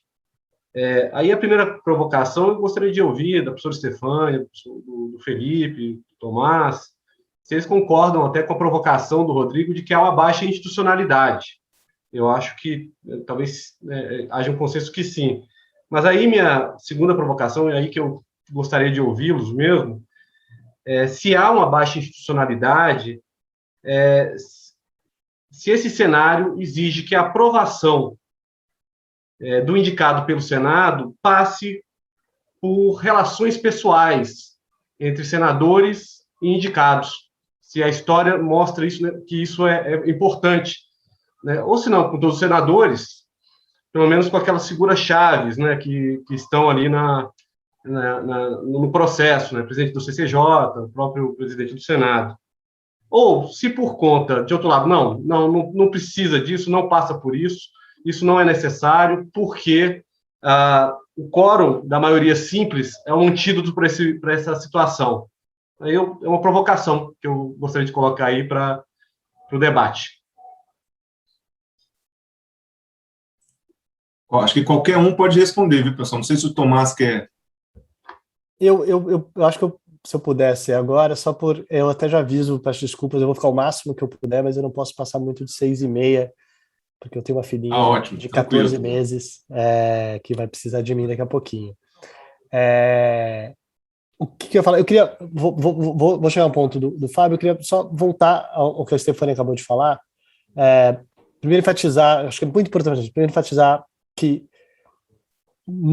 qualquer questão de nomeações mais ou menos radicais, mais ou menos problemáticas, seria completamente resolvido ou grandemente resolvido por um tribunal que decidisse colegiadamente. Tá? Um voto em 11 faz muito pouca diferença. Mesmo 3 votos em 11, o presidente mais radical, vão ter 3 votos vencidos ali, não vai mudar. Então, assim, qualquer análise do Supremo hoje, para entender como ele funciona, tem que entender, acho que, 3 coisas, acho que 2 que a Stefânia já tocou e uma que eu acho que seria importante falar e que volta também no que o Rodrigo antecipou, acho que é o contexto da questão do que o Rodrigo estava falando. Uma é a monocratização, como eu acabei de falar, os poderes individuais imensos, não só como relator para decidir, mas também para pedir vista, para impedir que algo seja decidido, para afetar a pauta, como presidente, para controlar a pauta do que vai ser decidido, enfim, essa é a questão. Acho que essa é uma questão fundamental. A outra é um tema que a Stefânia já falou, que é a sua relação com os próprios precedentes do tribunal. E aí eu acho que sim, tem uma questão de cultura jurídica. Nisso eu concordo talvez mais com o Rodrigo, assim, a baixa institucionalidade nesse sentido. A ideia de que nenhum precedente do Supremo é estável de nenhuma maneira.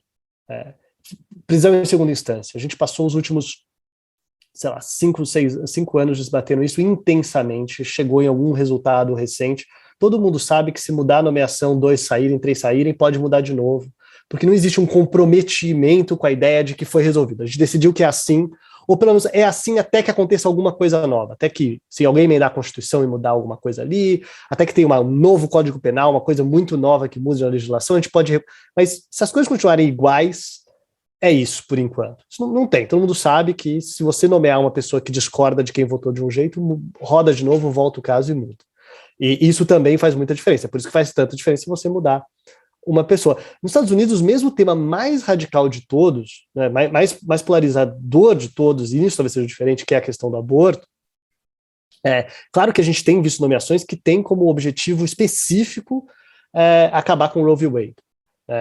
Mas mesmo nomes conservadores no passado que permitiram, né, que deram decisões, digamos, que foram diminuindo o poder defensivo de Roe v. Wade, mesmo eles nunca não tiveram coragem de ir tão longe por conta de uma relevância de uma ideia de não. A gente estabeleceu um direito em 1973 nesse país, esse direito existe há décadas, as pessoas contam com ele há décadas, a gente não pode simplesmente dizer que ele não existe mais. Talvez tenha alguns radicais hoje que topariam fazer isso, parece que sim. Mas tinham conservadores políticos o suficiente que não estavam dispostos a fazer isso por uma relação com seus próprios precedentes. Eu não acho que a gente tem isso no Brasil de maneira nenhuma. A terceira coisa é a jurisdição penal da Suprema Corte Americana. Não dá para a gente falar sobre isso. O Rodrigo falou sobre o que está por trás da rejeição do André Mendonça, não é só a questão dele ser terrivelmente evangélico, ou o que está por trás das nomeações recentes, como aconteceu com Cássio, Nunes Marques. Tem uma questão de que existe, e mesmo a gente voltar nos capítulos, na história que o Felipe nos conta, a nomeação do Fachin no contexto político específico dos casos que estão decididos, é a jurisdição criminal da Suprema Corte Americana. Então, a gente tem uma nomeação. O Senado, nesse caso, não está decidindo só sobre essas questões políticas e consensos constitucionais, ele está decidindo quem são os juízes que vão julgar os casos criminais contra ele próprio.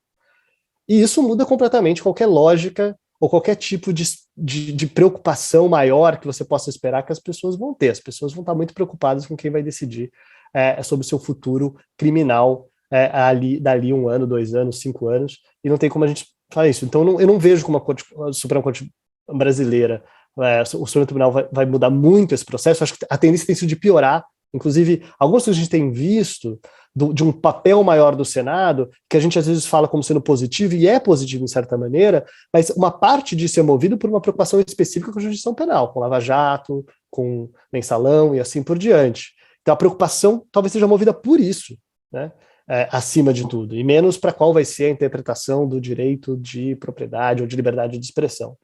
Não me parece ser isso. Então acho que eu chamaria atenção para esses 3 elementos. Desculpa, e Fábio, chegando no seu ponto, né? Eu acho que eu só falaria, eu acho que a questão da maioria, eu toquei nesse ponto, que era a questão da maioria, de ser uma nomeação de maioria no Senado, diminui o poder de veto da minoria, né? Para bem ou para mal. A gente chama de minoria, a gente gosta de minorias, né? Porque minorias têm um sentido político que é relevante, né? Mas minoria no sentido literal. Tem minorias que a gente gosta e minorias que a gente não gosta. O poder de veto de uma minoria pode ser um poder de veto por uma bancada, por uma minoria progressista que existe hoje no Senado, mas também um poder de veto por uma minoria profundamente, sei lá, autoritária, que pode existir lá também, que não vai admitir um progressista de jeito nenhum. É isso que você está trazendo para o sistema. Se isso traz nomes de consenso, isso talvez, como ele traz nomes de consenso, talvez inclusive gere mais paz na nomeação, né? Como esses pontos de veto são evidentes e anteriores e difíceis de serem contornados, talvez eles vão ter que ser negociados antes mesmo, ou antecipados. Você já vai nomear pessoas que não vão gerar tanta rejeição. Então, eu não sei se isso gera... eu acho que isso gera menos do que vocês... sabatinas acirradas, com perguntas e grandes debates. Eu acho que talvez com supermaioria você veja menos isso, né? De novo, talvez seja mais parecido com como é na Alemanha, né, em que as coisas são meio que organizadas e divididas de uma determinada maneira, porque senão não passa. Não tem jeito. Né? E é isso, acho que eu já falar, fora eu vou ficar ouvindo até o máximo que eu puder aqui. A última coisa que eu falar é o jabá do Recondo, que é para quem está aqui e não acompanha. Eu imagino que todo mundo aqui já conheça, mas para quem está interessado nesse tema e vários outros temas, o Paredição de Vidro, que é um podcast que começou nesse último mês, são 4 episódios, já tiveram 3. Acho que todo mundo aqui teria muito interesse em ouvi-lo, ele é sensacional. E o último episódio, especificamente, fala especificamente de processos de sabatinas. Você pode, inclusive, ouvir alguns trechos de sabatinas intensas no episódio 3, que foi o que saiu nessa quarta-feira. O Recondo vai ficar bravo, que ele fica constrangido quando a gente faz isso publicamente, mas é sensacional. Acho que todo mundo... É um favor que eu faço, não a ele, eu faço a vocês, de falar que é muito... Já estamos acompanhando, Tomás, já estamos todos. É bom ter amigo, né? É bom ter amigo. Mas, eu falei antes dos alunos entrarem, eu elogiei que eu achei muito bom, eu achei sensacional. Eu ouvi os dois no mesmo dia no carro, querendo ouvir. Está muito bom para edição de vidro mesmo. Então, obrigado. Faço também o coro ao elogio publicamente. Obrigado. Felipe, já que você foi chamado, você não quer? Quero sim. Até porque eu converso bastante com o Kaufmann sobre isso, e eu tenho uma visão um pouco diferente. Assim, eu entendo o comentário do Rodrigo, mas eu cobri Senado. E eu cobri Senado numa época em que o presidente era Antônio Carlos Magalhães e que estava depois José Sarney, Itamar Franco, Marco Maciel. Eram essas figuras que estavam lá dentro. E aí tinha um outro nível, né, de debate em certas coisas. Mas, Kaufmann, você imagina que o Senado hoje tem capacidade de fazer isso? Assim, não vai ter. Não vai ter. E mais, às vezes os senadores pegam, como você bem disse, para coisas miúdas, né? Os senadores às vezes pegam a indicação, colocam debaixo do braço para falar, eu tenho um aliado no Supremo. A CM fez isso com o Lewandowski, o padrinho da indicação do Lewandowski no Senado foi a CM. Olha como não tem nada a ver, inclusive, né? A CM e Lewandowski não estariam na mesma festa, aparentemente. Então ainda tem esses outros fatores. Quem pegou a indicação do ministro Fachin foi o paranaense Álvaro Dias. E não tinha muito sentido, não tinha muita parecência naquele momento e tal. Então, a gente vai vendo também que tem o que fala um pouco com a provocação do Fábio, né? O conhecer as pessoas às vezes você pega um político forte que apadrinha a sua indicação e ele vai fazer daquilo, como o Sigmaringa Seixas falava, dizer que era o arqueiro ou que era o jockey do indicado, né? Para sair abrindo portas. Vai ser uma coisa meio dele também, né? De ele mostrar o seu valor, ele mostrar o seu capital político para fazer com que determinada indicação passe.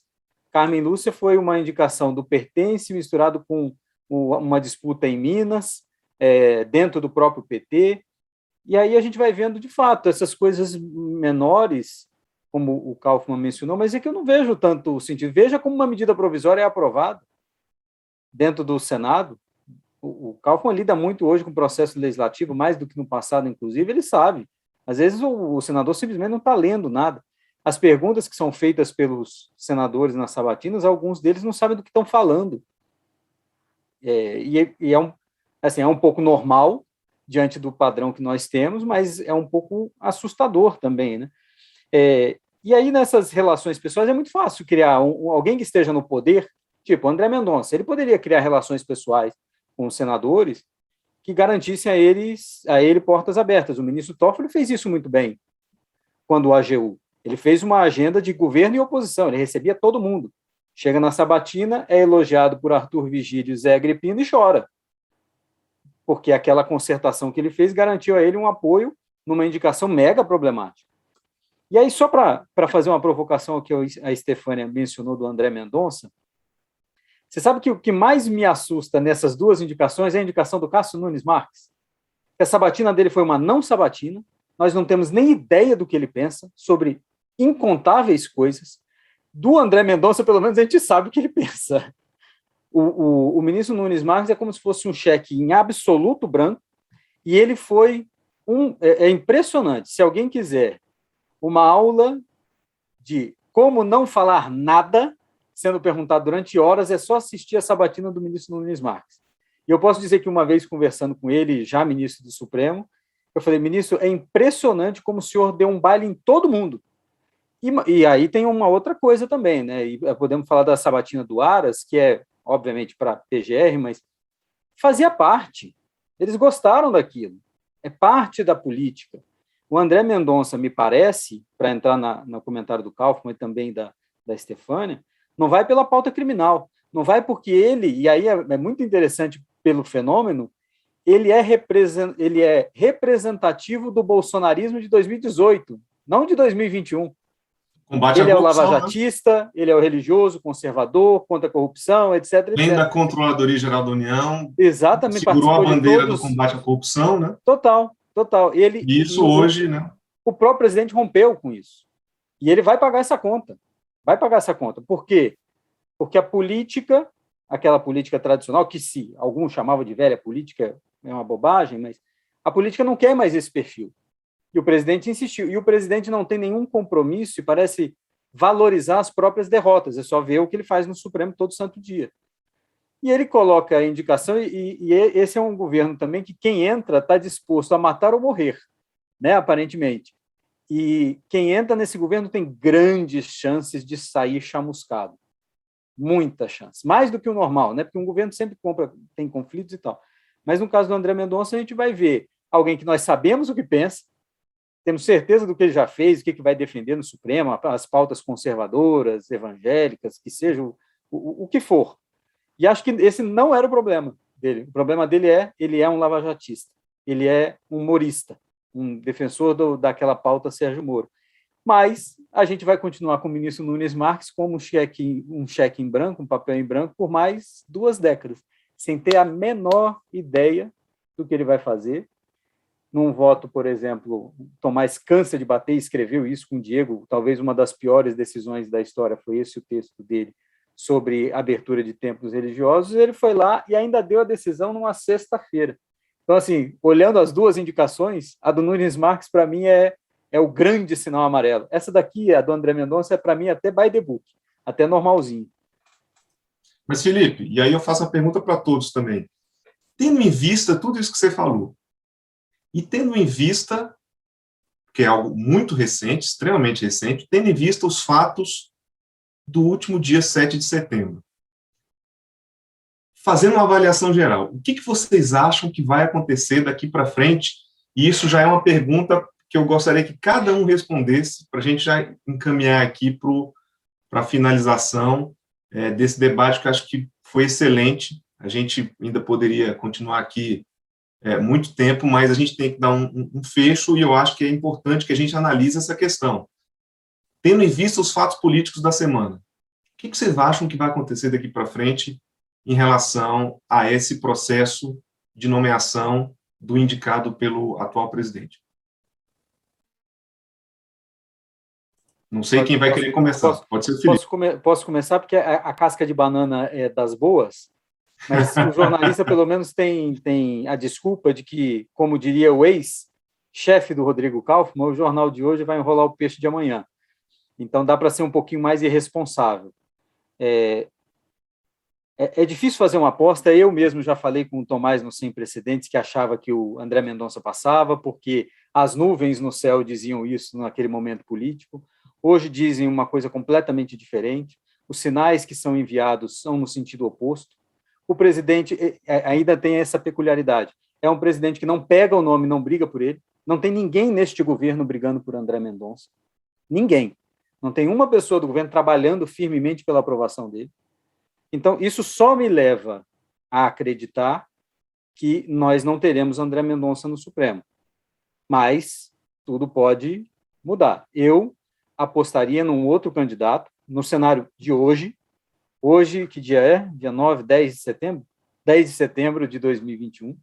Um outro candidato, muito mais palatável à política do que André Mendonça. Alguém que converse com ela. Eu não vou arriscar o nome, porque toda vez que eu arrisco, eu erro. Mas vocês sabem quem é. Está aí na lista. Muito mais palatável que a política, para a política do que André Mendonça. E havia uma outra possibilidade, que falavam isso no passado, mas que se estivéssemos em 2022, eu apostaria nessa com toda segurança. Nenhuma sabatina, ninguém vai ser aprovado, e o Supremo ficaria com 10 ministros até 2023 para o próximo presidente ser indicado. O problema é que está muito longe para isso, mas as informações que nós temos de agora André Mendonça não seria sabatinado neste ano. Então, a gente já começa a ver alguma coisa nesse sentido. E aí o presidente pode, para não perder a indicação, pensando em algo que o ministro Otávio Galotti uma vez me falou, que hoje o presidente da República procura alguém em que ele possa confiar, alguém que não vai passar a perna nele. Se isso é importante para algum presidente, Bolsonaro, com os problemas que tem, com os problemas que a família tem na justiça e tal, não deixaria de procurar um nome para apadrinhar e dizer, esse aqui fui eu que coloquei. Então, eu não sei se ele gostaria de ficar com essa derrota, mas só me parece que este não é o nome. E aí tem 3 cenários possíveis: ou ele retira a candidatura, ou o Senado rejeita, e aí ele é obrigado a colocar outra pessoa, ou então se estende esse processo indefinidamente.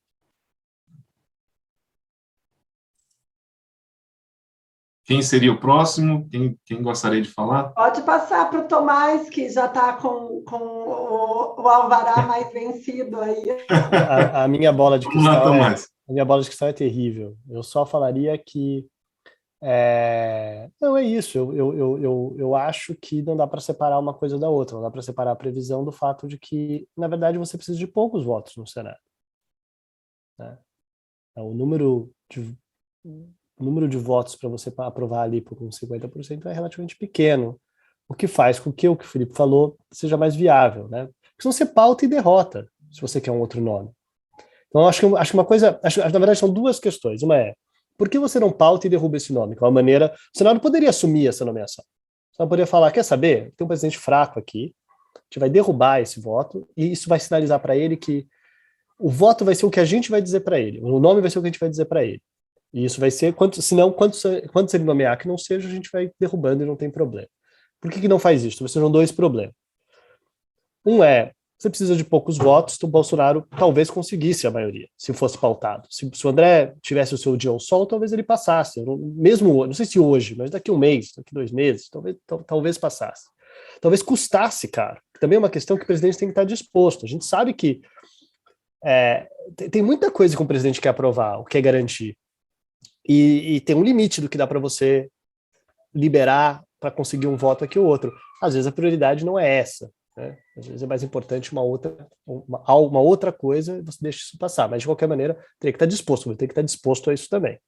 A gente sempre falou sobre o Bolsonaro gosta de derrotas às vezes. Eu não sei o quanto o Bolsonaro não tem um final dessa história em que o nome do Bolsonaro é rejeitado e o Bolsonaro transforma isso em vejam só, o sistema político não aceita, eu sou o único, me rejeita, não deixaram, o Lula nomeou sei lá quantos, o PT nomeou sei lá quantos, só eu que não evangélico, ainda tem além de tudo evangélico. Todo esse discurso não é necessariamente ruim para o Bolsonaro, não, como base eleitoral e mobilização, não é nem algo particularmente ruim para ele, essa derrota, tá? Mas eu só chamaria atenção para isso. Então tem a questão de por que não fariam isso, uma parte talvez seja pelos votos, porque a outra é difícil para um órgão colegiado chegar a um consenso em nenhum nome, né? Então a gente sabe, então, o presidente do Senado tem lá seu nome, talvez, o ex-presidente do Senado tem lá seu nome, o Renan talvez tenha lá seu nome, essas pessoas têm seu nome.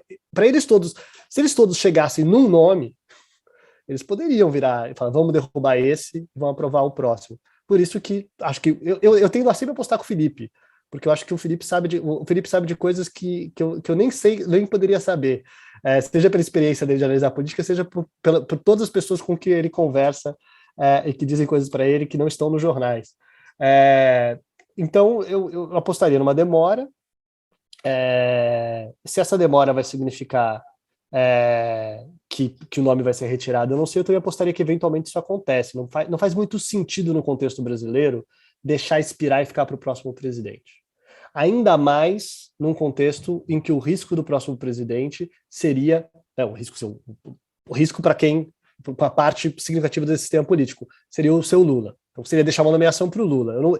Eu acho que o sistema político se organiza e negocia com o Bolsonaro para não deixar uma nomeação para o Lula antes disso. Então eu não vejo isso expirando e ficando para o próximo, como foi lá o caso do Merrick Garland. Agora, se vai ser dezembro, se não vai ser, de novo, muda o tempo inteiro. O Recondo está dizendo hoje que a previsão dele é que antes de dezembro isso não acontece. O que significa que antes de fevereiro isso não acontece, na verdade, né, Recondo? Porque tem recesso. E acho que todos concordamos, desculpa te interromper, Tomás, todos concordamos que está nos poderes de agenda do Senado fazer isso. Sim. Se ele quiser fazer em janeiro, em fevereiro ou no próximo ano, isso está dentro dos poderes. E acho que você falou outra coisa importante, Tomás. A Constituição fala em aprovar a escolha do presidente, mas na prática o Senado acaba participando da própria escolha também, né, tendo em vista todos esses poderes. Então acho que isso é que precisa ficar muito claro, né, inclusive acho que surgiu aí de toda a discussão que a gente teve hoje. tanto esse poder de agenda, pauto quando quiser, e também participo da própria escolha do nome. Isso são poderes legítimos que o Senado teria dentro desse processo de nomeação, e isso também vem da experiência histórica recente, né? Acho que todos concordam com isso, né? Eu acho que sim, eu acho que existe um argumento abstrato para você dizer que o Senado deveria votar sim ou não, segurar indiferentemente, estaria fora do que ele deveria fazer. Você pode, inclusive, fazer analogia com o que está acontecendo com o impeachment, da mesma maneira que, em relação aos pedidos de impeachment, deveria ser decidido sim ou não e não ficar assim, como algo que deveria ser a prática. Mas uma coisa é isso, outra coisa mas então você acha que o Supremo Tribunal Federal deveria interferir para obrigar o Não, que é uma questão separada, né? Uma coisa é você perguntar, então a gente deveria ter uma regra constitucional que estabelecesse um prazo máximo, que estabelecesse alguma consequência para evitar que isso acontecesse, daí talvez eu fosse a favor. Agora, isso no sistema que a gente tem hoje, mesmo que a gente ache que isso não deveria ser o que acontece, isso não significa, então, que o judiciário deveria interferir necessariamente para obrigar. Acho que deveria ser, e daí sim, em termos de análise, eu não vejo o Supremo fazendo isso de jeito nenhum. O Supremo não vai obrigar isso a acontecer. Então, mesmo que a gente achasse que devesse acontecer, eu não vejo isso acontecendo. Então, o Senado, descritivamente, na prática, tem esse poder e continuar tendo esse poder, porque nenhuma outra instituição vai dizer que não tem. Muito bom, Tomás. Stefânia, quer? Vou fazer a última palavra. Eu falo, bom, primeiro, os constitucionalistas hoje a gente vira cientista político também, né? A gente Verdade. acaba tentando fazer uma análise da política e por isso tanta emoção na nossa vida, né? Um pouco forte demais.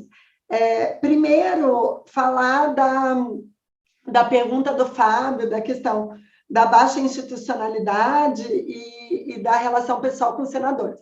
Eu acho que, lógico, o jornalismo, e aí fazendo de novo a propaganda aí do podcast do Felipe, ele mostra como o jornalismo vai mudando, e, de fato, como o jornalismo especializado em Supremo, e nessa preocupação política e nessa relação Supremo e outros poderes muda nos últimos anos, né?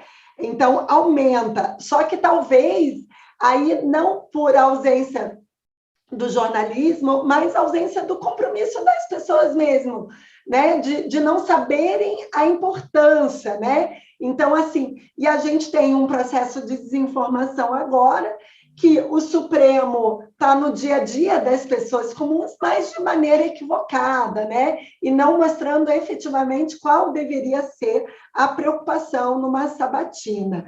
E falando ainda dessa questão da sabatina, a gente ficou muito próximo da sabatina do ministro Fachin, porque o ministro Fachin foi nosso professor aqui na Universidade Federal do Paraná, e até o Álvaro Dias ele assume, porque todos os senadores, na verdade, o do Paraná assume a candidatura do Fachin, é unânime entre os senadores, então, pelo histórico que ele tinha. Então, se ele já tinha, né, já era conhecido no Brasil academicamente, aqui era uma celebridade, né, uma unanimidade na questão da integridade, né, do conhecimento e do saber jurídico. Então, quando acho que foi o Felipe falou, a questão filosófica, eu me lembro muito, o Magno Malta, ele não entendia as respostas do Fachin, ele não conseguia alcançar, né, toda a linguagem, elaboração do Fachin. Mas a gente eu fui com Menelik falar com senadores no Congresso Nacional.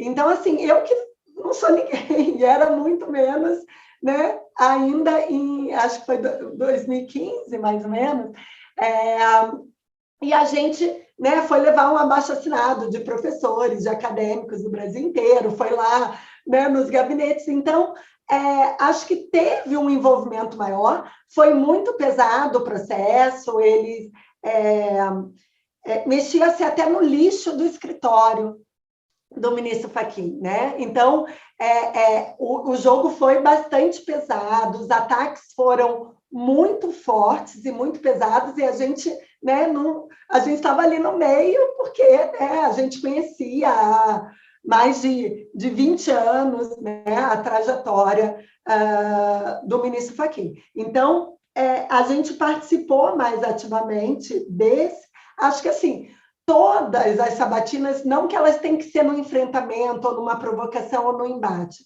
mas talvez aí, da questão do presidente fraco, ou né, desse engavetamento, acaba sendo não o que deveria ser feito da transparência, né? Então, quando o Felipe fala do caso do Nunes Marques, é uma carta em branco, e ninguém sabe.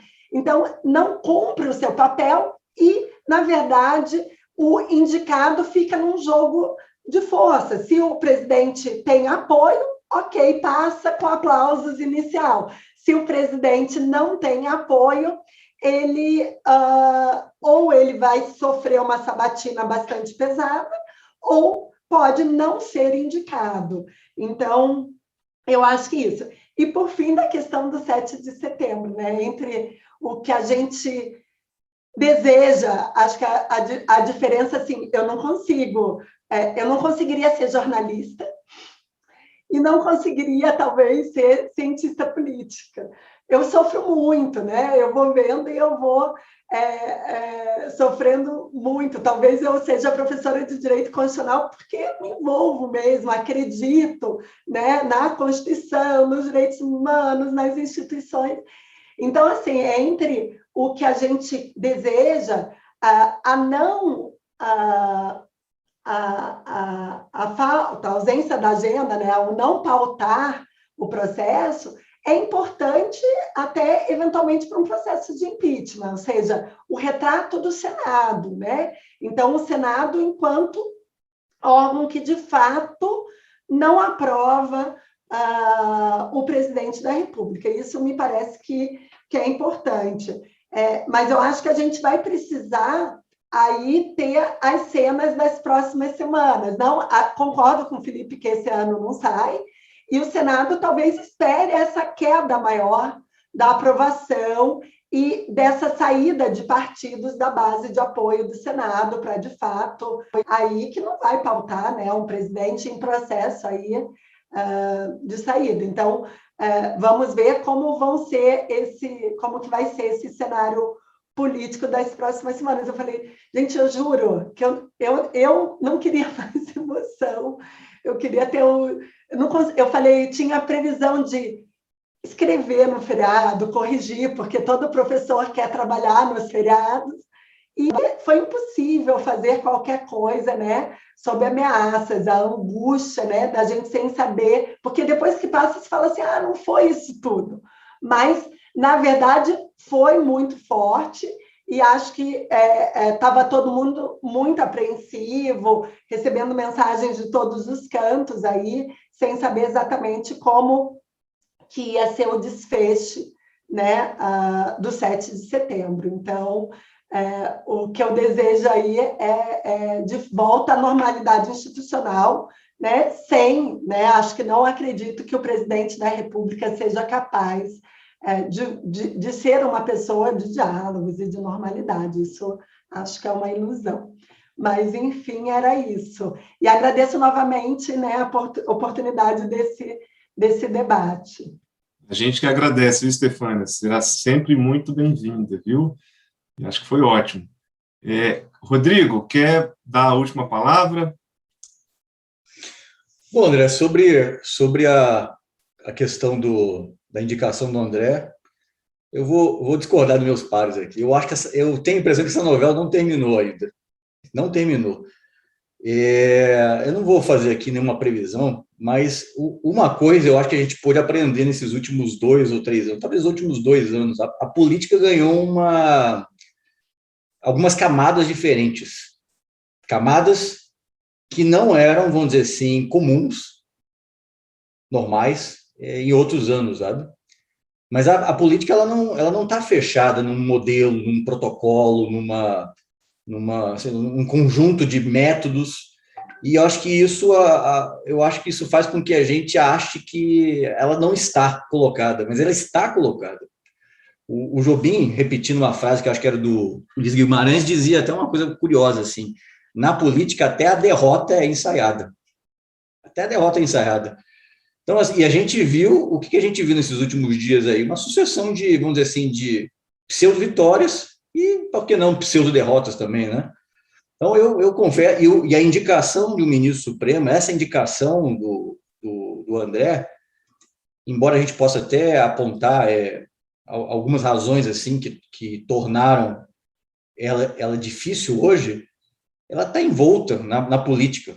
O que menos ela tem, talvez, hoje, seja o aspecto jurídico, sabe? Eu confesso que eu não costumo romantizar muito esse perfil, assim. Aliás, ao contrário, quando eu vejo que um nome chega a indicado do Supremo tendo como maior bagagem ser um grande jurista, esse apenas, eu acho que a gente está diante de uma, como é que eu vou dizer assim, de uma tela de fumaça. Aí entra até o que o Felipe até comentou sobre o Cássio Nunes.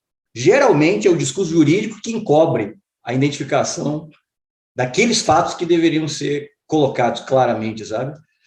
Então, eu não sei, eu tenho para mim, eu não sei se de fato o nome do André se tornou inviável. Talvez assim, no final de 7 de setembro, parecia que sim, mas ontem já não me pareceu que não. Enfim, não me parece que essa novela terminou. Não me parece que essa novela terminou, mas realmente não tem um dado, não. Apenas é um respeito, até por respeito ao fenômeno político. E saber que o fenômeno político, nesses últimos 2 anos, ganhou assim, uma conformidade diferente, sabe? E o fato, né, de nós termos aí um novo personagem aí no jogo, né, que é o Temer, me faz imaginar, de fato, outras novas possibilidades. Né? Eu realmente não sei. Felipe talvez tenha, de fato, informação de bastidor aí, mas eu confesso que eu não sei o que tem no jogo hoje em dia, né? E esse é um pouco até o primeiro comentário que eu fiz, essa falta de certa institucionalidade nessa indicação, né? Mas, para fechar mesmo, André, eu só queria fazer vamos dizer assim, uma última observação sobre um comentário que o Felipe fez, de que, assim, eu sou um dos maiores adeptos dessa perspectiva, vamos dizer assim, realista, pragmática, sabe, sobre a indicação. E, de fato, o que eu também acompanhei, que é assim, riquissimamente descrito assim, no livro do Felipe, de fato, a vida como ela é, vamos colocar assim, sabe? Eu não sei como é que vai ser o nosso futuro, né? Eu não sei o que vai acontecer nas próximas indicações, mas eu acho que nós, até como operadores do direito, né, como constitucionalistas, a gente precisa sempre ter um parâmetro, assim, um objetivo, né? E eu acho que o discurso, vamos dizer assim, prático, pragmático do que acontece hoje, ele precisa, de alguma forma, ter uma certa ressonância para o futuro. É nesse sentido, apenas nesse sentido, que eu projetei aqui na minha fala, como é que poderia ser, né? Existe a possibilidade de ser, como poderia ser, né? Mas de fato, para responder diretamente à pergunta que o Felipe fez, eu não vejo de fato que os senadores hoje em dia consigam dar este passo para a próxima indicação. Mas talvez algo possa acontecer nessa próxima indicação que vai repercutir um passo além na próxima. E aí, sucessivamente, até que a gente veja de fato esse momento Bork, assim, nas nossas sabatinas, né? E sempre lembrando que o momento da sabatina em si, ela não é, vamos dizer assim, ela talvez não seja necessariamente a substância da coisa, né? Ela é um momento, de fato, é um momento é o rito de passagem, né? Eu colocaria assim. Mas ele não resume, né, toda a complexidade e todas as questões que precisam ser levantadas na indicação do ministro, né? Nesse sentido, até que eu até vejo assim com uma certa tranquilidade institucional falando, o fato de ter sido adiado já por algumas vezes a votação do nome do André, e entendo como você, inclusive, como colocou bem aí, isso aí é uma pauta natural do Senado, né? Se vista de maneira institucional, isso é uma pauta absolutamente regular e normal do Senado, né? Agora, mais uma vez, se há uma preocupação sobre o perfil, sobre a maneira como ele se porta, eu acho que seria mais do que indicado que isso fosse colocado de maneira clara, né? E que a gente não precisasse ficar fazendo aqui conjecturas sobre o que pode estar levando a esse adiamento. É isto que me parece que é um problema maior, assim, né? Mas, enfim, do André, eu diria que não me parece que essa novela acabou, e eu faço esse comentário sem saber nenhuma informação, obviamente, sem fazer nenhuma também conjectura jurídica, mas apenas em respeito a esta imprevisibilidade e esta riqueza que é o fenômeno político, né? Que funciona à base de cenários que estão em mudança cada vez mais rápida, né?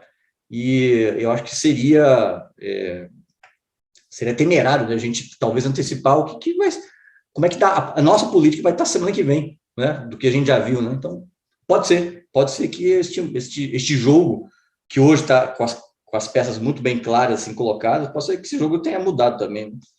É mais nesse sentido.